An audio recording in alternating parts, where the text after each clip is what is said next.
Je pense à tout plein de couples c'est un sujet compliqué. Peut-être que c'est un des premiers leviers aussi. À dire, là, on a peut-être besoin de se reposer pour faire remonter le désir et réactiver la pompe. Ouais, exactement. Et tu te rends compte que quand tu es sur une période où tu as bien dormi, euh, ce qu'on appelle le réveil triomphal arrive plus facilement.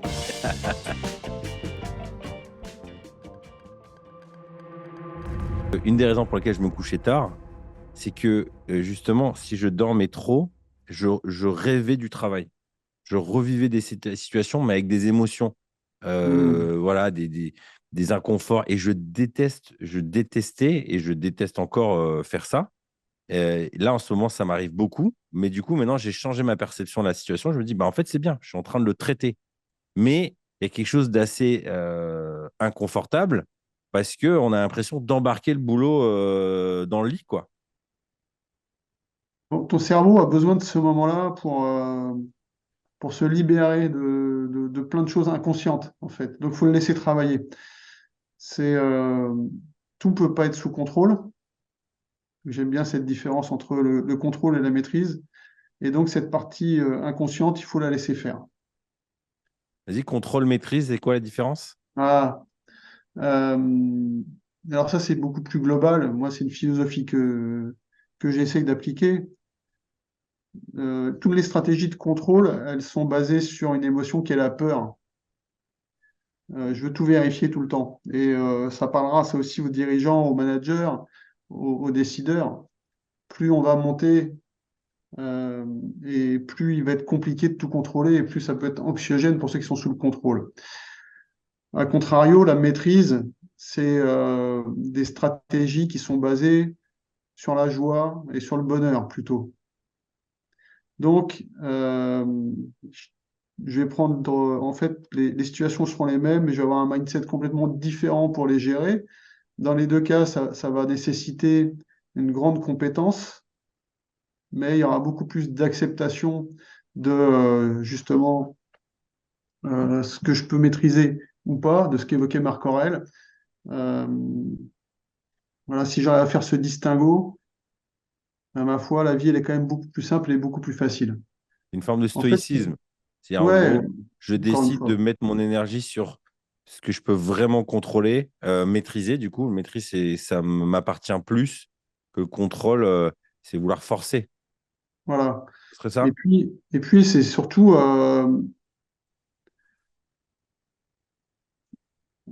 quand je travaille en équipe, quand je travaille sous le contrôle, je vais fliquer tout le temps en permanence, j'ai avoir peur que les gens fassent pas bien leur boulot. Mais en réalité, le boulot, il sera jamais fait comme je veux le faire, mais des fois, il sera mieux fait. Et ça pour un entrepreneur, pour un dirigeant, pour un manager, pour un père, ça peut être complexe, mais ça te retient tellement de charge mentale. Et puis, une fois que tu as réussi à faire confiance aux gens et à toi-même, bah, chacun donne le meilleur de lui-même, quoi. Et donc, ce système-là, il fonctionne beaucoup, beaucoup mieux. Ouais. Ce matin, pour préparer cette conversation, j'ai écouté un résumé d'un livre qui s'appelle Sleep Revolution, donc la révolution du sommeil. Il balance pas mal d'infos. Il y a une info qui m'a surpris et qui va motiver plus d'un, je pense aussi, euh, concernant le sommeil, c'est que ça a un énorme impact aussi sur notre sexualité, sur nos désirs, que ce soit les hommes ou les femmes. Mais en particulier sur les femmes, je suis tombé sur un passage et j'ai trouvé ça croustillant. C'est une étude qui a été faite en 2015 avec une corrélation directe entre la libido d'une femme et la quantité de sommeil profond qu'elle a. Et chaque heure supplémentaire de sommeil, c'est une augmentation de 14% de probabilité qu'elle ait plus de désir dans la journée qui suit. Et je me suis dit, Hmm. c'est dingue, même à courte échelle, le sommeil, en fait, on sait aussi que le sexe et la sexualité, la libido, c'est vraiment un élément du bonheur, en fait, ça nous rend vivants. Mais je pense à tout plein de couples c'est un sujet compliqué. Peut-être que c'est un des premiers leviers aussi à dire, là, on a peut-être besoin de se reposer pour faire remonter le désir et réactiver la pompe. Ouais, exactement. Et tu te rends compte que quand tu es sur une période où tu as bien dormi, euh, ce qu'on appelle le réveil triomphal arrive plus facilement. Donc, donc, le réveil triomphal, c'est le fait chez l'homme de se réveiller avec une érection. Et donc, c'est toute une mise en route physiologique. Idéalement, pratiquement, on devrait se lever euh, avec ce réveil triomphal systématiquement. Tu sens bien que physiologiquement, tu as une transformation, tu as plus chaud, tu as Mhm, cette érection. Et chez la femme, il y a aussi des réactions au niveau des organes génitaux. mhm. Voilà. Mais ça, c'est quand tout le monde a bien dormi. Alors, j'imagine que physiologiquement, on doit être euh, pratiquement programmé pour se réunir à ce moment-là, quoi. Ouais. Est-ce que ça a un impact sur la... En ce moment, c'est mon sujet. J'en suis qu'au début de mes recherches. C'est justement une interview avec un de mes invités qui a 52 ans. Puis il me racontait son parcours. Puis lui, il avait le prix de la testostérone. Il disait, à partir de 30 ans, j'ai commencé à sentir vraiment une baisse de testostérone. Donc il me parlait de ça. Donc j'ai commencé à m'intéresser à ce sujet-là. Je suis tombé sur plein de vidéos en ligne sur tout plein de trucs qui se passent, qui tuent la testostérone des hommes, que ce soit l'alimentation, enfin plein de choses. Est-ce que le sommeil a un impact aussi sur la testostérone de l'homme ou rien à voir? Alors, j'imagine que oui, mais j'imagine seulement. Moi, je pense que Ok, le sommeil est ce qui préserve le plus de tout, en fait. ok. Euh, donc, c'est là que tu te fatigues. Enfin, avec ce sommeil optimisé, c'est là que tu te fatigues le moins. Il faut Bah comprendre oui. que tout, tout ce sommeil qui manque se rattrape jamais. D'accord? Mm. On pourra explorer souvent pourquoi les gens dorment pas.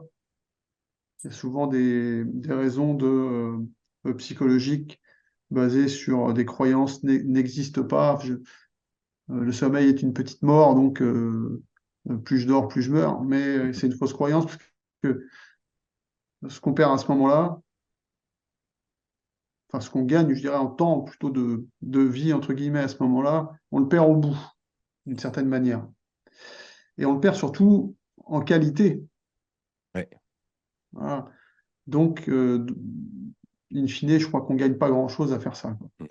Et oui, je pense que ça a un effet sur la régulation de toutes les hormones, quoi, y compris la testostérone, évidemment.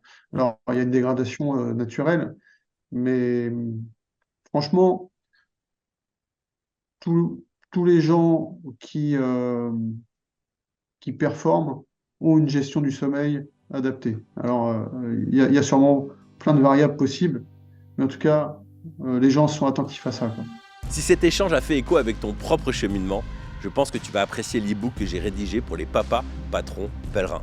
Adieu la culpabilité des parents entrepreneurs.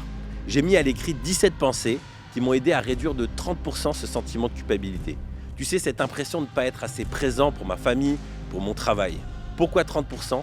Tout simplement parce que ce sentiment ne disparaît jamais vraiment. Bien géré, il est un indicateur, mais non contrôlé, il fait beaucoup de dégâts. Cela fait des années que je travaille sur ce sujet, car la culpabilité est très présente en moi et c'est un sentiment qui se transmet de génération en génération. Et je ne veux pas refiler ça à mes enfants. Trop lourd à porter. La culpabilité, c'est porter l'entière responsabilité des événements. Dans l'e-book, je te partage aussi un cheminement mental pour t'aider à discerner ta part de responsabilité, au lieu de te flageller, encaisser, faire le sauveur, de plutôt responsabiliser les gens autour de toi. Il est gratuit et il te suffit de cliquer dans le lien dans la description. En le téléchargeant, tu t'inscris aussi à ma newsletter où je te partage mes nouveautés. Bisous.